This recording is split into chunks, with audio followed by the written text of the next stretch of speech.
For those of you who don't know me, I'm Dr. Ryan Walter, a member of staff in the school, and we're joined today by Professor Kath Gelber, who's not only the school's expert on free speech, but one of the nation's experts, so we're very lucky to have her.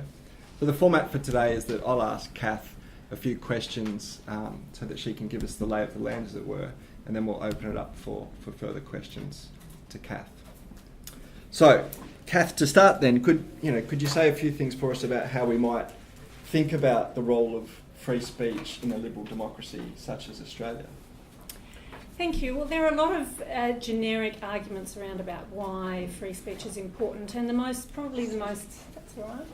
easily understood and one of the most popular ones is called the argument from democracy, the argument that you need free speech in a democracy because that enables the citizens to engage and participate in the debate that enables them to self-govern. So it obviously includes criticism of government, but it's an accountability mechanism, but not just an accountability mechanism, but also allows people to participate in their civic duty and in their civic interests, and to allow them to participate in that sense in what is democracy. I've taken that argument a little bit further in my work, where I actually integrate an understanding of the argument from democracy with Nussbaumian capabilities theory. And the Nussbaumian, or capabilities approach, in the Nussbaumian version of the capabilities approach, she looks at what other people might call rights, and she calls them capabilities, in terms of what they can do in and for people's lives. And I've applied that to freedom of speech and said that speech actually it doesn't just allow people to participate in democratic self-governance, it actually instantiates democratic self-governance. That is, it is by speaking and by engaging in speech that you do the work of democracy.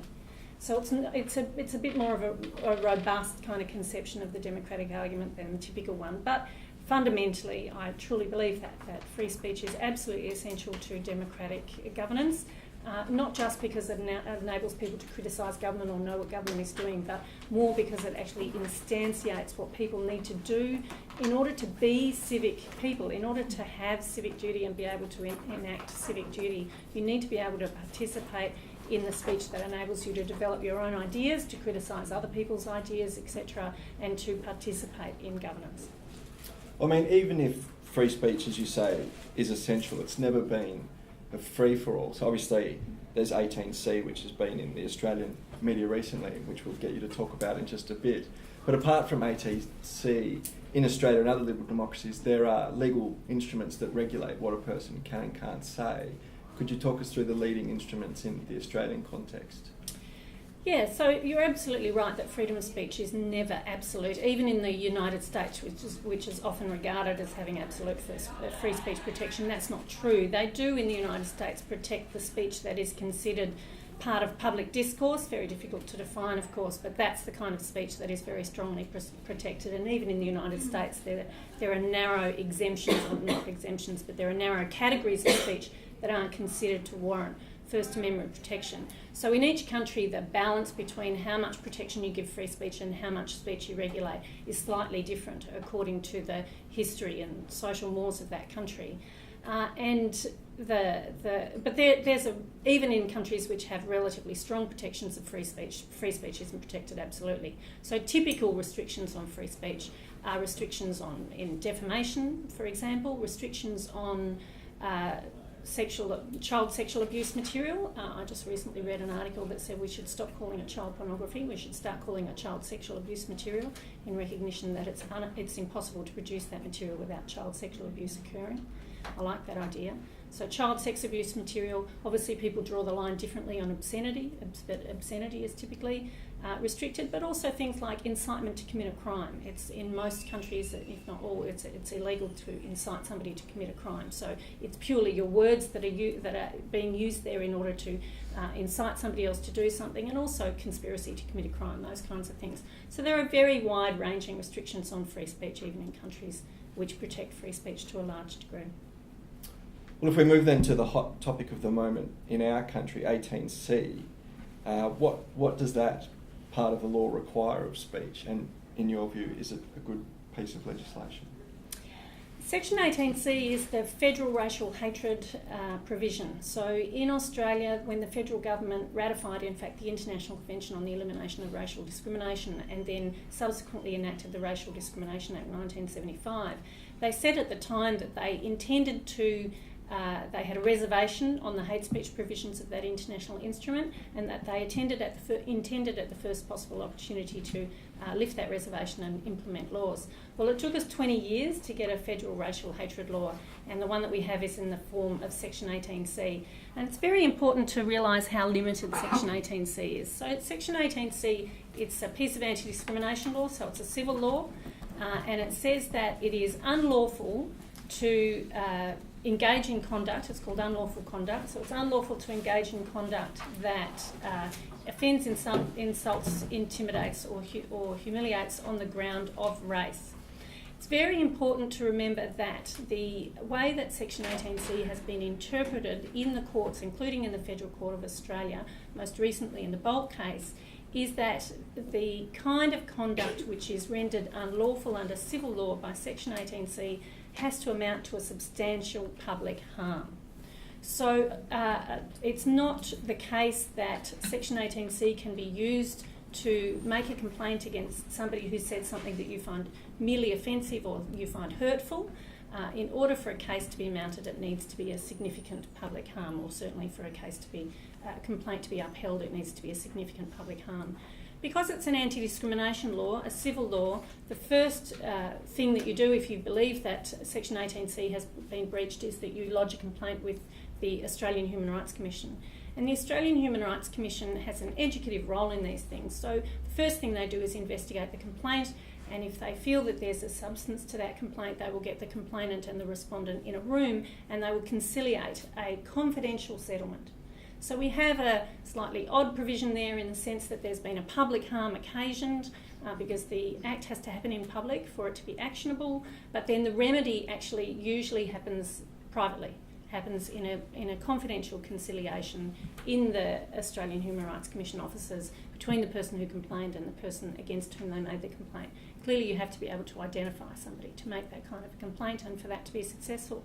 But in a significant number of cases, that's actually a really successful procedure. And so the law works in order to educate people. And there have been cases in the past where either at state level or at federal level, depending on the law, somebody's gone to that kind of a mediation session and literally said, I'm sorry, I didn't know this was unlawful conduct. I actually won't say that anymore. And they've agreed to stop. So that's how Section 18C is supposed to work. If that conciliation process fails, it can be, or the complainant is unhappy, they can terminate that process after it's commenced. They have to go through that process first, and then if it's unsuccessful, they can terminate it. And under federal law, they end up in the federal court. But again, it's a civil matter. So the kinds of remedies that tend to be agreed to by the court include asking someone to apologise. Often complainants get to the point where they say, forcing someone to apologise when I know they don't mean it isn't going to do me any good at all. So they often drop the idea of an apology. People can be asked to pay fines. They're relatively small fines. The largest fine in Australia that's ever been ordered by a court on a anti-vilification matter is $10,000, and they can be ordered to desist, which is the most common remedy ordered by the court. They're very, very gentle remedies that can be ordered by the court, but that's how it works. You said, do I think it's a good law? I don't think it's a perfect law, but I think it has many merits.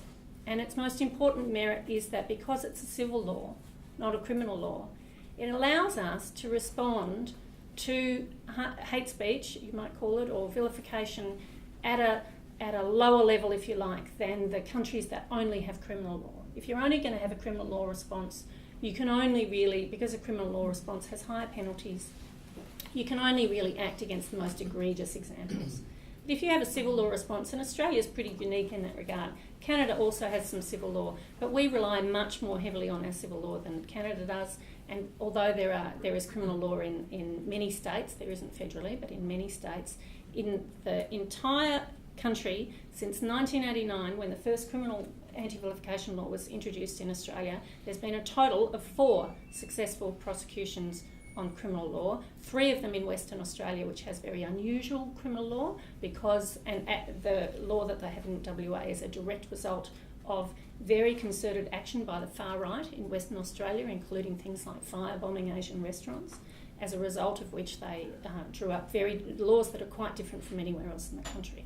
So 3 prosecutions have happened successfully in Western Australia, and 1 in Queensland, actually, a person pleaded guilty. So last year, the first ever criminal case happened in Queensland. So the criminal law is almost never used in Australia. It's overwhelmingly the civil law.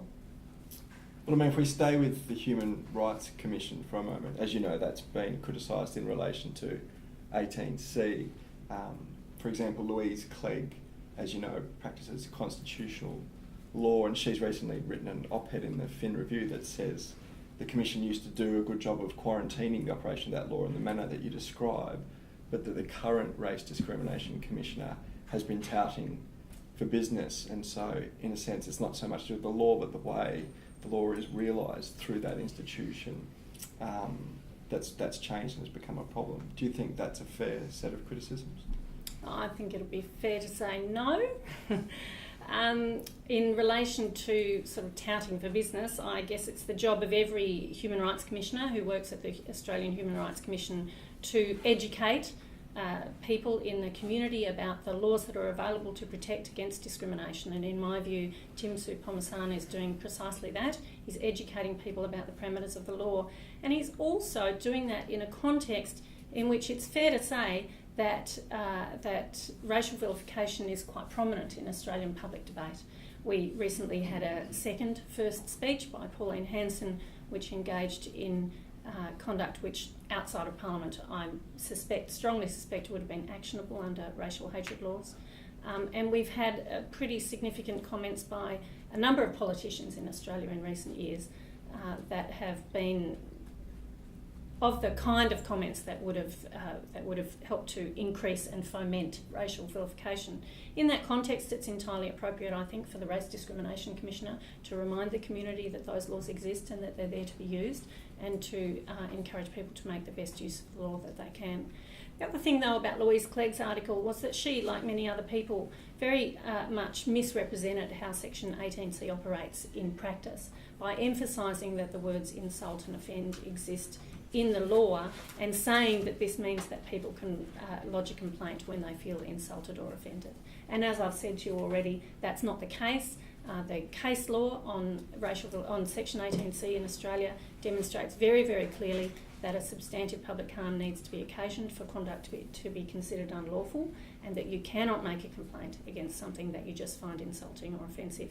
There are other limitations on using the law as well. For example, you have to be a member of the target group that the vilification was directed at. There are other limitations as well, but I won't go into those now. So I generally disagree on both those counts with Louise Clegg's article. Okay. Well, if we pull back from 18C and get to the kind of bigger picture issues again in relation to the marriage equality plebiscite, I mean, on the surface it seems that the argument for the plebiscite is that free speech is good, so let's have the issue out and use free speech.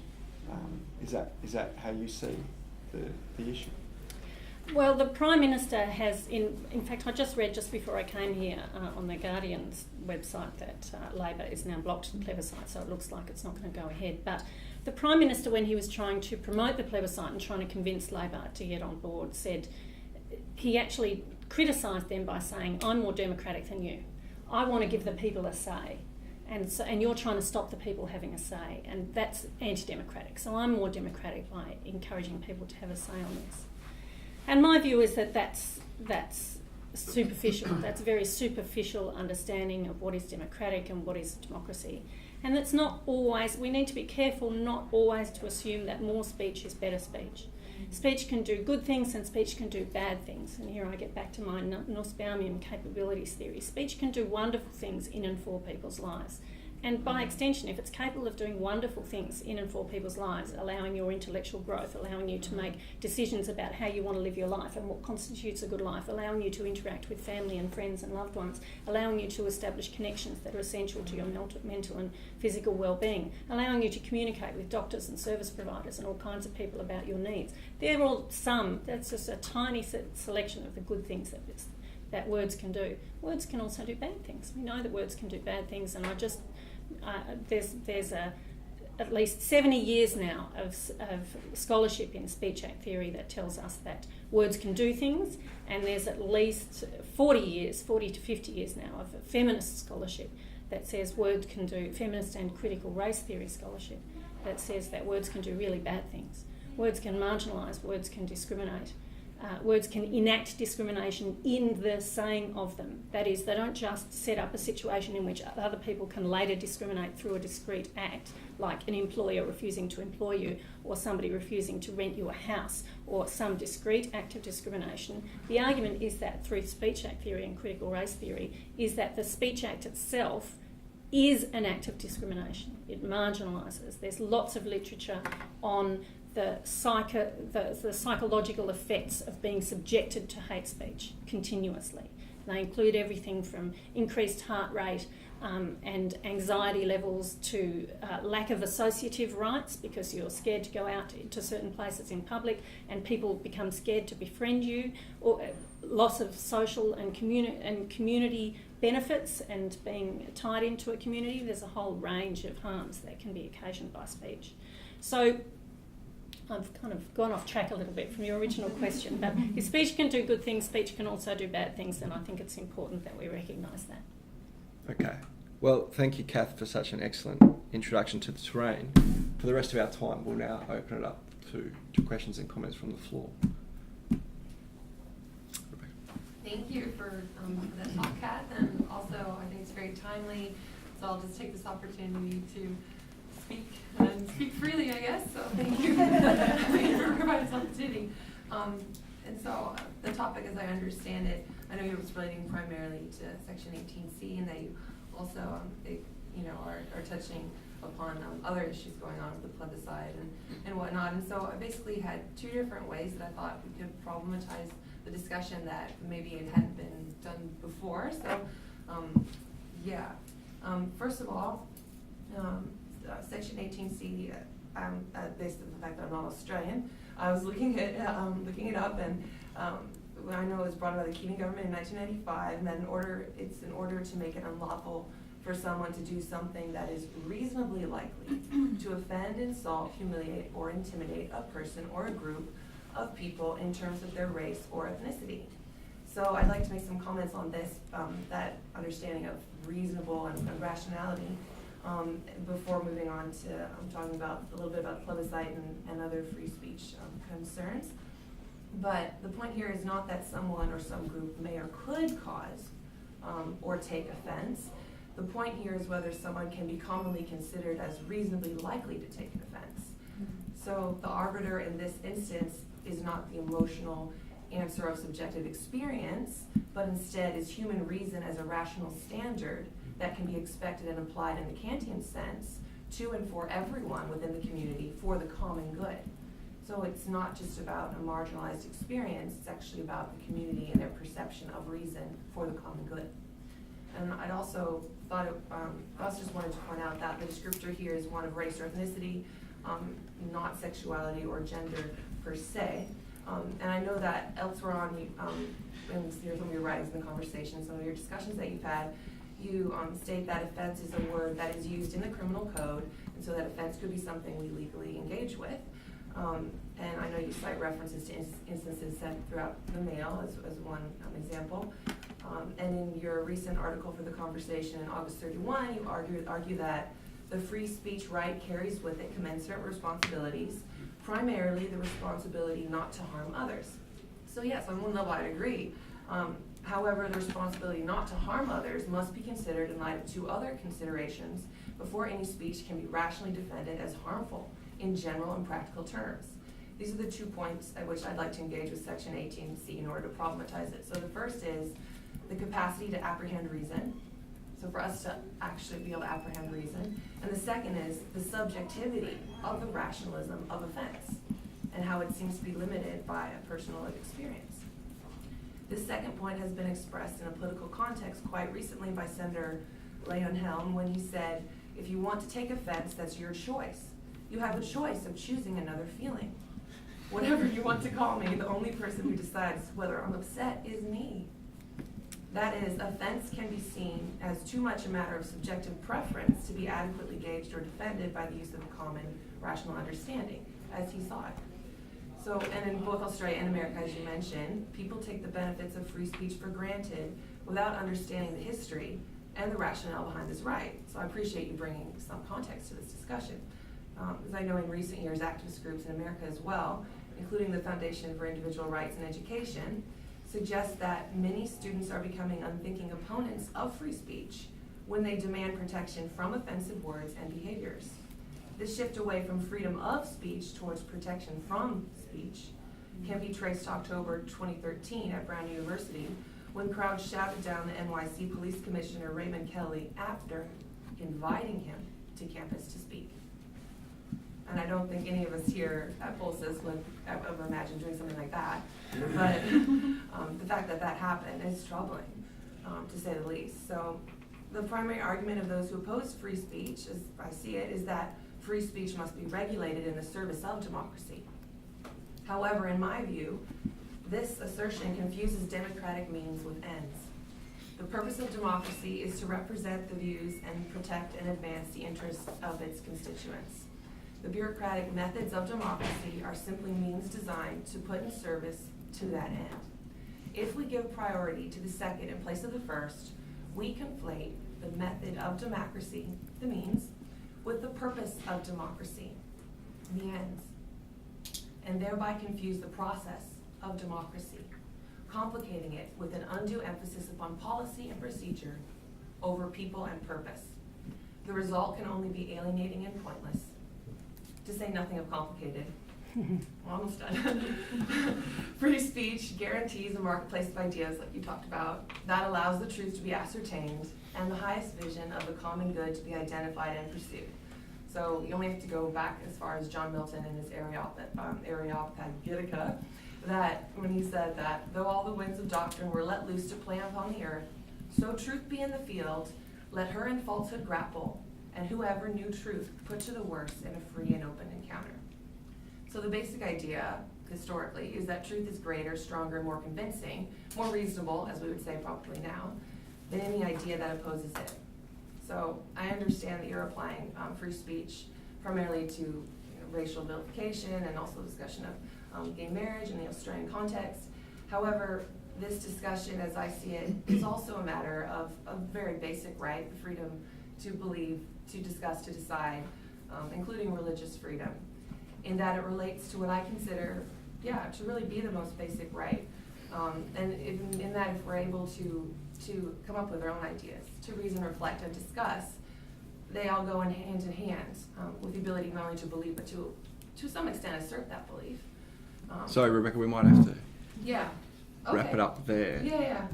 So, Okay. the philosopher and the lawyer. Well, when I heard that you had so much time, I thought I'd just go for it. A wonderful dialogue in the great Socratic tradition. It is.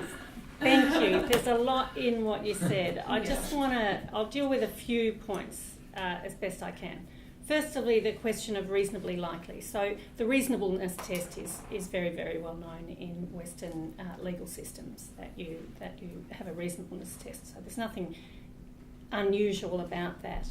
The thing that is unusual about Section 18C as compared with all of the state laws, the state and territory vilification laws that we have, is that Section 18C is from the perspective of the target group, whereas the state laws talk about an act that is reasonably likely to incite hatred, contempt or ridicule towards people.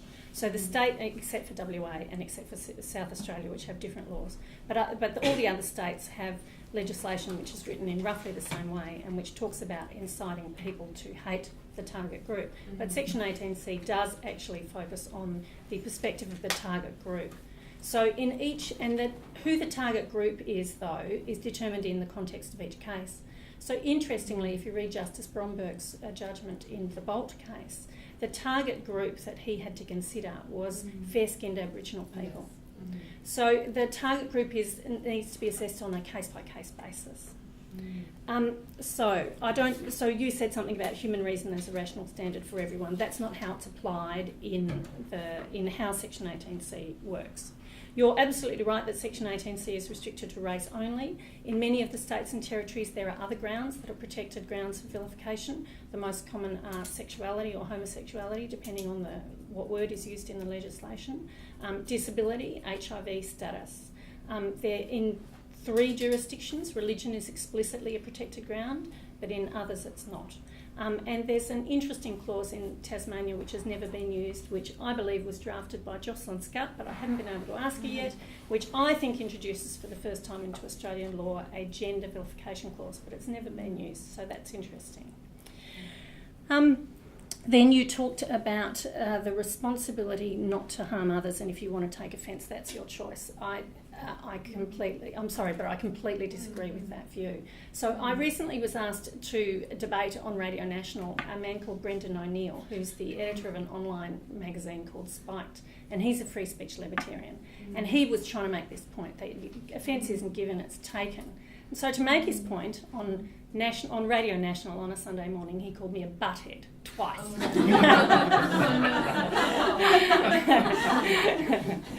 And he also said that when I said the research didn't support what he was suggesting, he said, well, you know what that's called? That's called advocacy research. I said, you've never read my research. How would you know what my research is like? So the reason I disagree with that, he was obviously trying to test to see whether I would take offence at his words. Okay, so let's say I'm in my office and you knock on my door. If I say, come in, are you taking permission to enter my room? No, of course you're not. I'm giving you permission to enter my room. And if I don't say come in and you come in, I would consider that some pretty strong social mores had been violated. You would have violated my privacy, and you would have violated the social law that says you can't come into my office if the door is closed unless I give you permission to do so. In your house, that's not a social law, that's a legal law. If somebody knocks on your door and you do not give them permission to enter, and they take permission to enter your house, they've committed a criminal offence.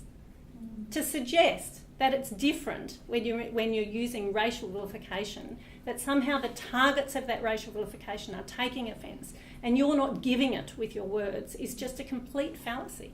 We give permission, we give comfort, we give succour, we give criticism, we give censure, we give all kinds of things with our words all the time. And of course we give offence. I just cannot disagree strongly enough with the proposition that we don't give offence through our words, that people take it. That somehow it's the onus is completely on the targets.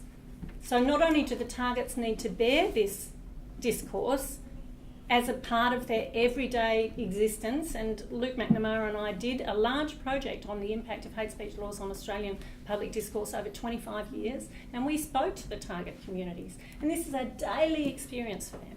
So that argument says not just that they on a daily basis have to live with it, but if they feel bad about it, it's their fault. I couldn't disagree more with that proposition. Okay, finally, the argument from truth, as you cited, that truth is the highest good to be pursued and that somehow truth will win out, I just feel that history tells us that that is wrong. History shows us over and over again that people can be convinced to believe falsehoods, and falsehoods that are very harmful about people. We cannot rely on the search for truth to get us out of the complex social problems that include racism. It is not true that the search for truth will fix this. It just isn't. Historically, we know that that's not true. I'll leave it there. Yes. Okay, my name's Terry. A couple of points. You mentioned Pauline Hanson's first speech and how you thought parts of that were actionable. Hadn't she changed from swamped by Asians to swamped by Muslims without actually going into the racial or ethnic makeup of the Muslim population? It seems to me that's actually a different area there. But more importantly, I'd like to talk to you about the marriage equality plebiscite. And I don't know all the details as to why Labor has blocked it, but certainly the discussion in recent weeks has been that if we have the plebiscite, then any sort of public debate on the issue will involve hate speech. And I'd just like to ask you if you think that, one, is it inevitable to know beforehand that that's going to happen? And two, isn't the whole point of free speech that if I say something that's regarded by a target group as hateful, their rights of free speech are to criticise me and demonstrate why my view is incorrect? Okay. Yes, you're right that Hanson's comment didn't recognise the ethnic diversity of Muslims. That's important and interesting because Section 18C only protects on the ground of race. And so you may remember that after the Bolt case, the then coalition, which was in opposition, promised that when they were elected they would repeal basically Section 18C. And then after they were elected they did make an attempt not to repeal it, but to amend it. But the draft bill that was released amended it to such a large degree that it basically would have been completely meaningless. The exemption was so wide-ranging. And there is an exemption to Section 18C already for matters of public debate. But it was going to be so big that it was going to be completely useless. So at the time, there was a very strong civil society push not to get rid of Section 18C. And in the end, Tony Abbott, as Prime Minister, said that he wasn't going to amend or get rid of Section 18C. And he cited as one of his reasons that he wanted Muslims to get on board with Team Australia and to assist the federal government, particularly in counter-terrorism efforts. And this was really a bit of a sleight of hand because Section 18C does not protect Muslims from vilification on the ground of their religion. There are some limited cases in which the specific vilification that is incurred, for example in New South Wales tribunal cases, has been of both an ethnic and religious character, and there's been enough of a connection between the Islamophobia that was expressed and an ethnic connection that you were able to prosecute it under racial vilification laws. So there are, in jurisdictions that don't have protection for religion, sometimes you can use the racial vilification clause if the nature of the vilification is such as to be covered, but that's not universally the case. Is hate speech in the plebiscite inevitable? No. This would depend very much on the kind of leadership that we have.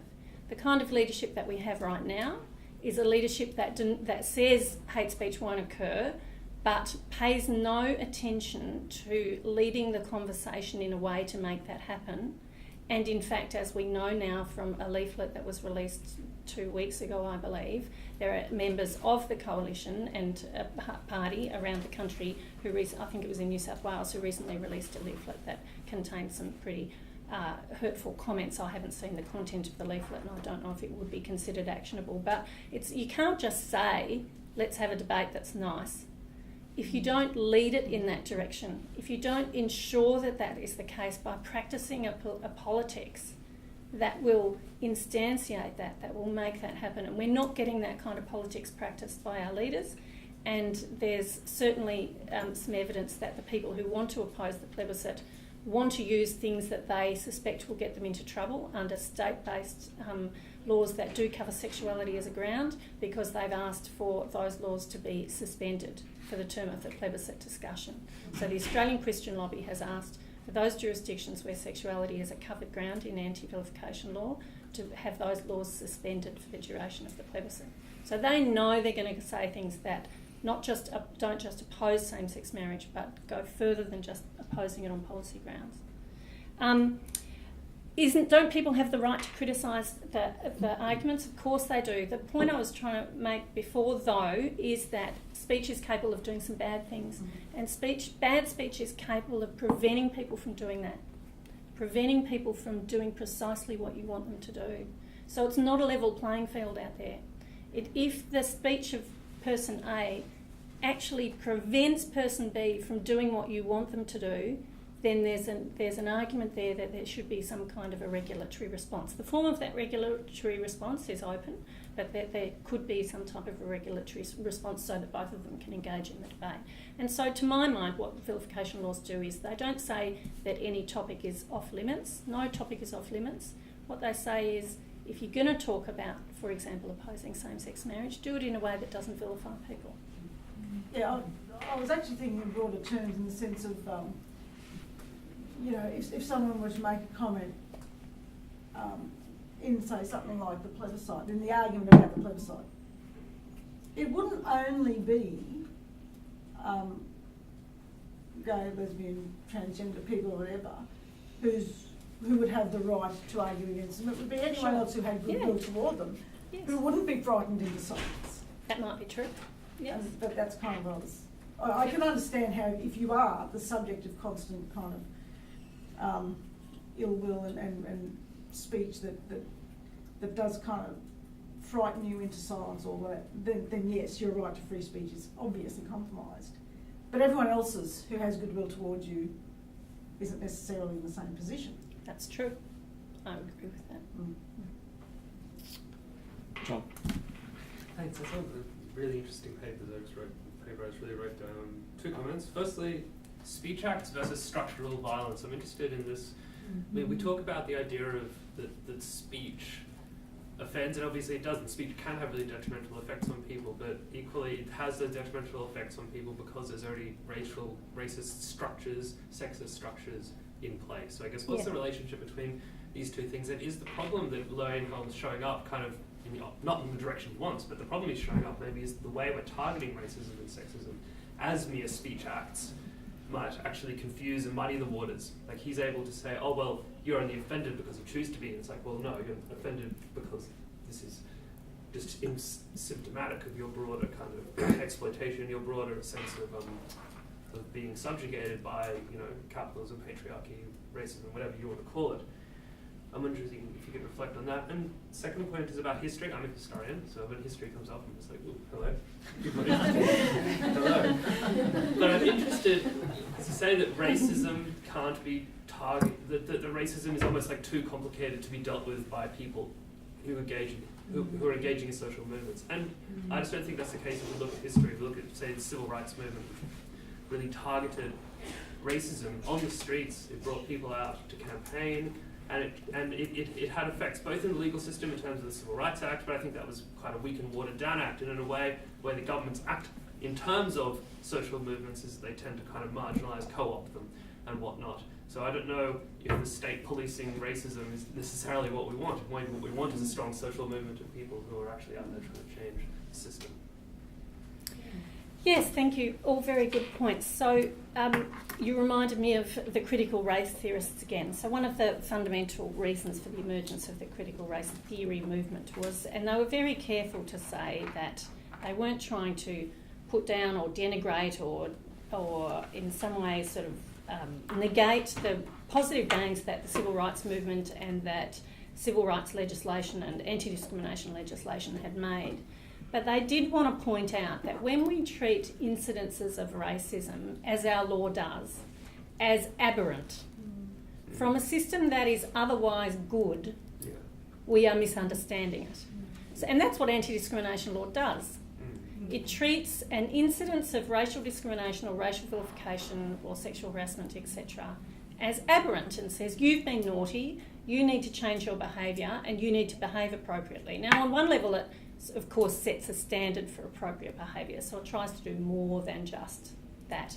But on another level, and so so I find that quite persuasive, that the idea that acts of racism are not aberrant, they're expressions of systemic injustice.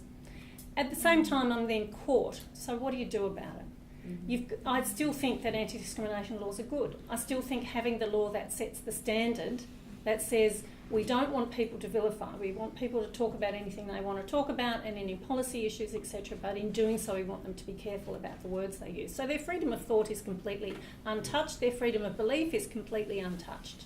But how they conduct themselves in public with others, that's what we're trying to encourage people to do in a manner that doesn't harm others. So I think it's good that the law tries to set the standard in that sense. So the law both treats it as aberrant, but treats these things as individual aberrations, but at the same time sets a standard which I think gets as far as we can go in the legal systems we've got at the systemic injustice issue. That's the key point, isn't it? In the terms of legal systems we've got. In a way, you might be producing the subjectivity of people who are anti-racist publicly and can maintain their racism privately, which of course our politicians have been good at doing for some time. It's pretending to be anti-racist. again in this, Deeply they're not. and again in this project that I did with Luke, where we on the sort of practical side of things, we had lots and lots of communities say either that they didn't even know these laws existed, which is why the work that the Race Discrimination Commissioner is doing is good, or that they knew people who'd used it and people had said, don't bother using that law, it's completely bogus, it takes a really, really long time to get anywhere. Most of the time there are procedural hurdles and other kind of problems that mean you won't actually have a good outcome, don't worry about it. And other people who knew people who'd tried to use the law who'd had marginal benefit from doing so. So we said to them, 106 of them who we interviewed from 16 different nationality and ethnic groups across Australia, from every state and territory, from rural and from urban areas. So do you think these laws are any good? Do you want to keep them? And they're like, yeah, we love these laws. Now that you've told us they exist. They said, we want these laws because that's what they do. They set a standard, they draw a line in the sand. The symbolic importance of these laws is absolutely crucial to dealing with those issues. Okay, I'm really interested in where the issue of freedom of speech intersects with art and literature. And I guess there's lots of examples, but the most recent one that's been brought up and now on an international scale is the speech Lionel Shriver gave at the Brisbane Writers' Festival. Yeah. So the premise of her speech was we shouldn't restrict creativity, particularly in her case creative writers, from imagining other people. Now she did it in a way that she did her speech in a way that offended certain people and they walked out. In one case, apparently she donned a Mexican sombrero hat and said, here's an example, in America, a bunch of uni students had a Mexican themed party, put it on Facebook, and people took offence to it. Certain people walked out of that, and there was a backlash on social media by some writers of colour and from multicultural backgrounds. So I've got two questions. You talked about substantive public harm, or substantive harm, I think it was. So could those Australian writers of colour, could they use 18C to, I guess, say that they had been harmed by Lionel's comments? And secondly, I guess a bigger issue is, does freedom of speech and 18C, could it restrict imagining and creative imaginings that may offend people? Great. Because I think that's what Lionel was trying to get across. Yeah. So the point I think that actually the point Lionel Shriver was making was good, but it was crudely put. So the point is, as writers of creative fiction, we're writing fiction, and we have to imagine ourselves in places and in bodies that aren't our own. And so she then took that further to say, so it is fine for example, a white male writer to imagine himself as a 14-year-old Nigerian girl in writing fiction, and she said that's authentic, and we're not allowed to criticise that as inauthentic because he can't know, on the ground that he couldn't know the experience of being a 14-year-old Nigerian girl. So in principle I agree that creative fiction writers write creative fiction, and I'm not a specialist in literary theory or anything like that, but I do think that it was a bit insensitive to what Lionel Shriver was doing there was kind of basically slapping down a whole body of work based in identity theory, which people may or may not agree with, that suggests that a person's lived experience is important to their understanding of the world, and that particularly a person's lived experience of discrimination in one form or another, so discrimination or harm, a woman's experience of sexual assault, for example, a woman's fear of sexual assault. So this happens. This debate has come up also in transgender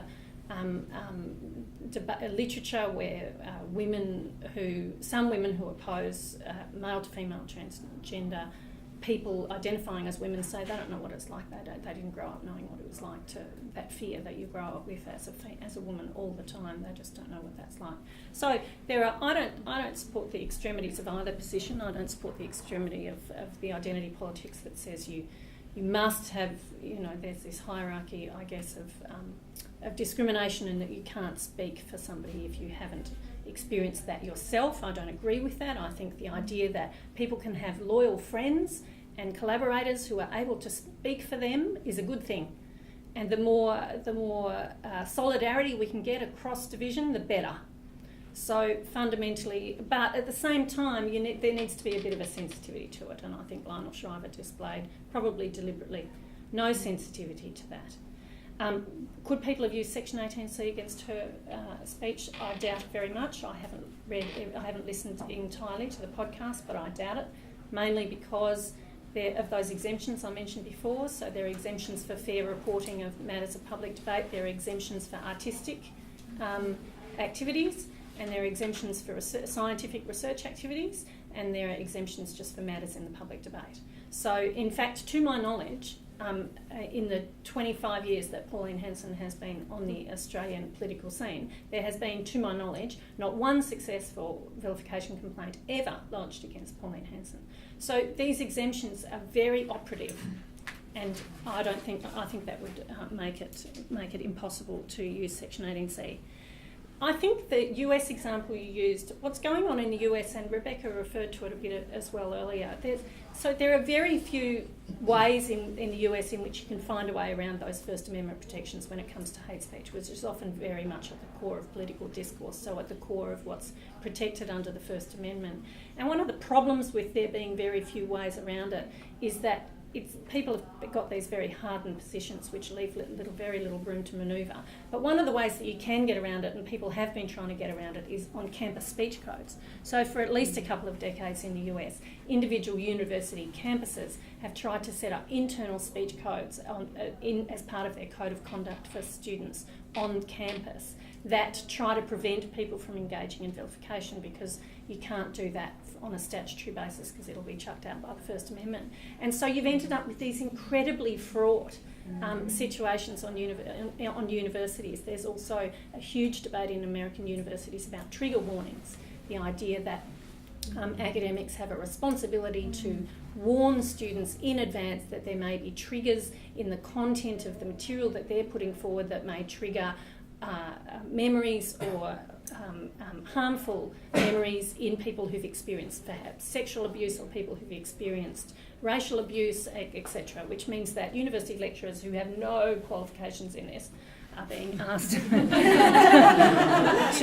predetermine whether their content is likely to be harmful. So, I deal with a lot of harmful content in some of the courses I've taught over the years, and I do generally try and warn people. But again, this is a very fraught debate with people, which tends to be polarised. You're either for free speech or you're Jeremy Waldron, who wrote a book a few years ago on what a Rawlsian liberal argument in favour of hate speech laws would look like. So he wasn't advocating it, but he said if you wanted to use a Rawlsian argument, this is what it would look like. He wrote in the preface to the book that after writing an article in the New York Review of Books, which was the basis for the later book, he got these emails saying, "You are a totalitarian asshole." So that's the response you get in the United States with this, from free speech absolutists. So could it restrict creative imagining? I think both extremes can restrict creative imagining. I think Lionel Shriver's deliberate downplaying of the sensitivities that ought to be put into play when a white male first world person is imagining themselves as a fictional teenage black woman in a society in which they don't do very well, I think that kind of sensitivity can dim creativity, the best creativity. But at the other side, saying you must be of a particular identity, etc., to be able to write from that perspective, that also dims creativity. So I don't support either of them. Before we take the next question, could we just get that door closed to the gentleman up the back? Thank you. Thank you, Kath, for very insightful and interesting remarks today. I was very interested in attending your lecture because a year ago something had transpired in India on a university campus. And you and I had briefly discussed that, and in your response, the latter part of your response to the lady in front, you touched upon what happens on university campuses. I'm posing a hypothetical question based on a real life event that unfolded in the Indian University. If a group of students here at UQ congregate on the lawns and raise slogans like "Death to Australia, we shall fight till Australia is divided into pieces, we shall avenge the death of Osama bin Laden," or whatever name they put forward. Would that kind of protest call for prosecution? Or there was a section of people who said that we may not necessarily agree with you, but we will defend your right to say whatever you want. But I always thought that it's a big challenge to get that balance right between the academic difference of freedom of speech and the policy difference of freedom of speech. Is it very difficult? Are we finding it very difficult, like many other liberal democracies, in getting that balance right? I think Australia's doing particularly badly at getting that balance right. We, unlike every other Western liberal democracy, don't have a Bill of Rights at all, and we don't have an explicit federal, constitutional or statutory free speech protection. We have an implied protection of free speech that's derived from the Constitution, which has been developed since 1992, but which is quite weak in the sense that even if law does restrict political communication, it can still be upheld as valid if the law that restricts the political communication pursues a legitimate government end and does so in a manner that's compatible with the system of representative government set up in the Constitution. So all kinds of restrictions on free speech have been found to be compatible and legitimate in those senses and have been upheld as valid. In fact, that constitutional doctrine has only ever been used to invalidate 2 pieces of legislation in the 25 years since it started. So we have a pretty weak free speech protection. In that context, I've just finished a large project called Free Speech After 9/11, which is a comparison of the US, the UK and Australia and the ways in which counter-terrorism laws impact on free speech. I could talk about that for hours, but the summary of that project is that in the United States you basically had a unitary piece of lawmaking. You had the Patriot Act, where they got through pretty much everything they wanted. The security services got through a lot of stuff with pretty much no congressional opposition, although Trump tells us now. And then the IRTPA in 2004 with some amendments, but basically a single piece of legislation followed by lots and lots of pushback from civil society, some pushback through the courts as well, which has taken a very long time to achieve traction, but is finally doing so. In the UK, you had cyclical lawmaking over counter-terrorism. They'd bring in a new bunch of counter-terrorism laws, and then slowly over time the human rights mechanisms and the Human Rights Act would result in findings that things were impinging too much on human rights, and they'd have to ditch that legislation and replace it with a new one. In Australia, we've had cumulative policy making. Every time the federal government feels that, we're a bit low in the polls, they chuck out a new piece of counter-terrorism legislation, and they do so never repealing the previous ones.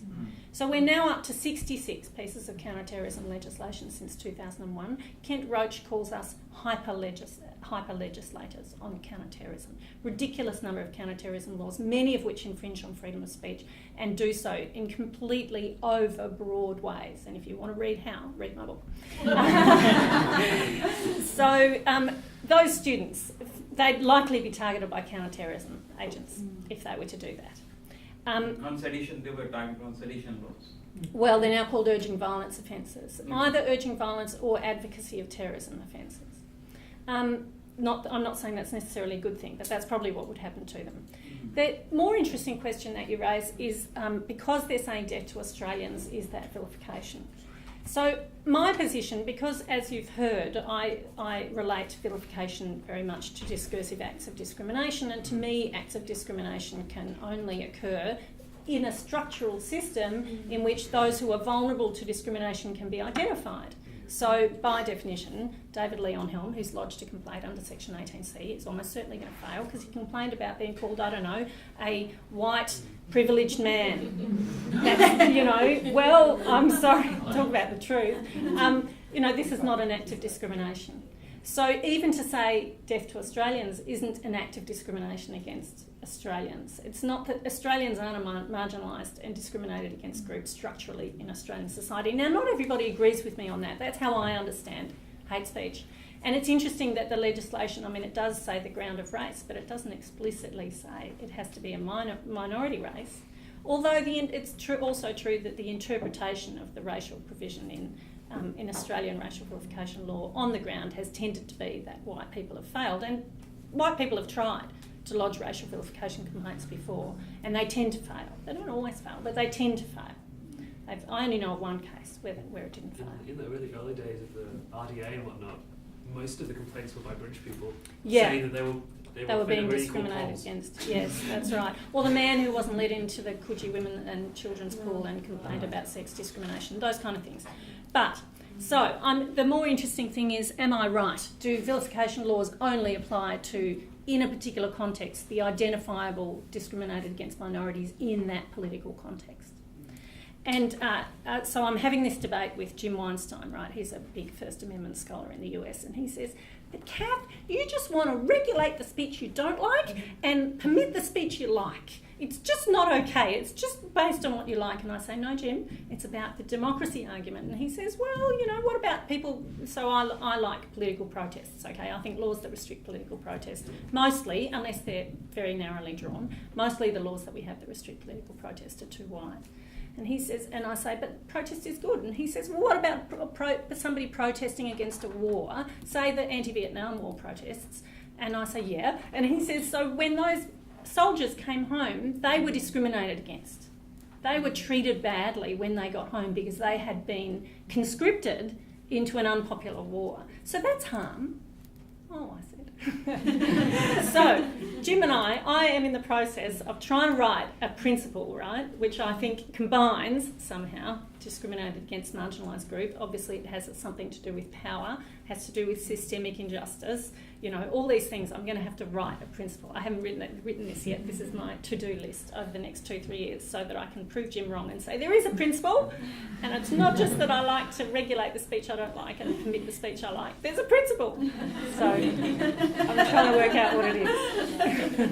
We have time for one quick final question. Okay, one is kind of like a final question, and I think you've kind of answered it in a couple of different ways in the last couple of things you've said, including the Bill of Rights and the principle that you're talking about there. But if you could improve the free speech protection in Australia, how would you do that? Thank you. A Bill of Rights wouldn't necessarily do it.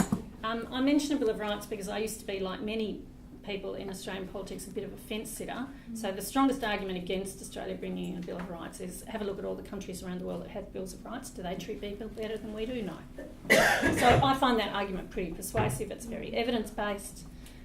But I changed my mind on an Australian Bill of Rights when Mr Al-Kateb was told by the High Court of Australia that this is a man who had applied for refugee status in Australia, and he was a stateless Palestinian man, and he had no papers, and we had no way of supplying him with papers because he was stateless, and his claim for refugee status failed.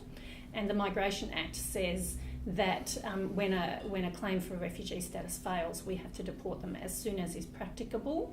And it was not practicable to deport Mr Al-Kateb because we couldn't get visas. We couldn't deport him. He didn't have any paperwork and he was stateless. So the High Court of Australia in a 4-3 judgment said that it was legal for the Australian government to keep Mr Al-Kateb in jail for the rest of his life if necessary. And that was the point at which I just said, that's enough. Basta, you know, this is enough. You've just got to draw a line. We've got to have an exogenous standard against which to hold the government to account. So I am now a supporter of Bill of Rights, actually more in the counter-terrorism space, but in particular this something to stop this cumulative lawmaking, something to say there's got to be a standard against which the Australian government is held to account. And the international treaty, the effect of international human rights treaties in Australian politics is so ambiguous and only is brought to bear in matters where there's policy ambiguity, and in things like the Migration Act there's no policy ambiguity, and in much of our counter-terrorism law there's no policy ambiguity.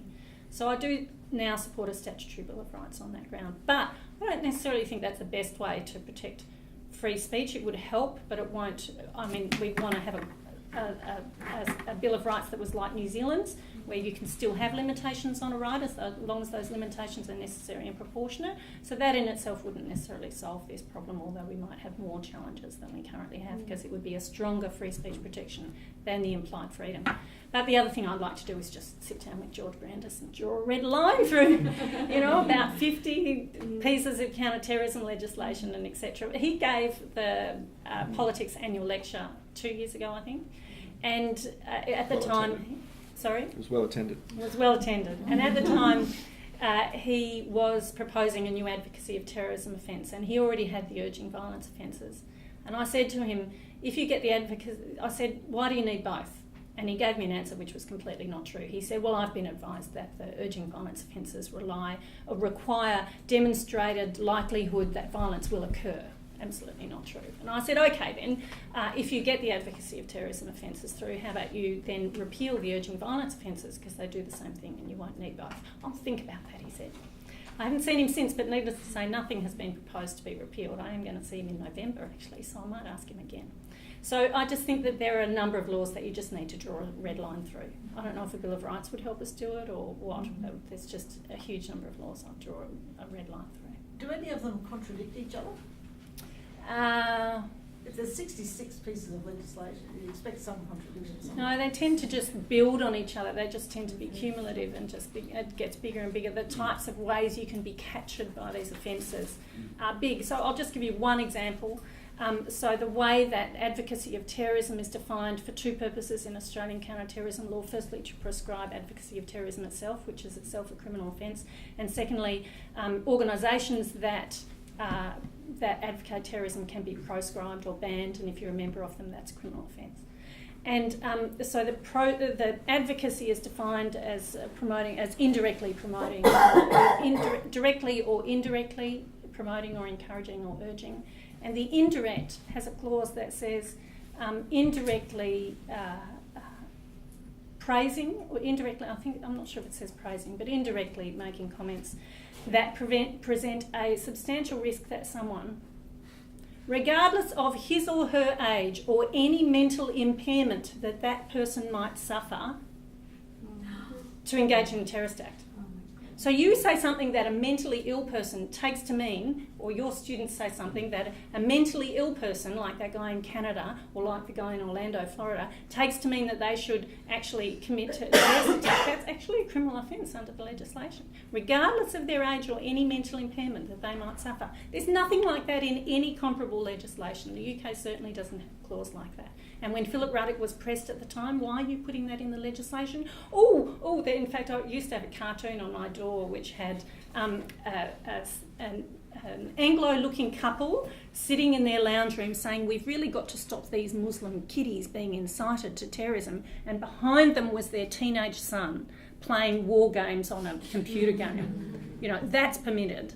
The teenage kid to play really violent first-person shooter games, but something that might inspire Muslim kiddies. Ruddock at the time just said, we want to cover every base. We want to cover. And that's us again. We've got no standard against which to limit what the government does. So when they say we want to cover every possible base, like the mentally ill, then they cover it. And there's nothing in our system of government to stop them doing that. Well, it's the hour, so could I ask you to join me in thanking Professor Gelber?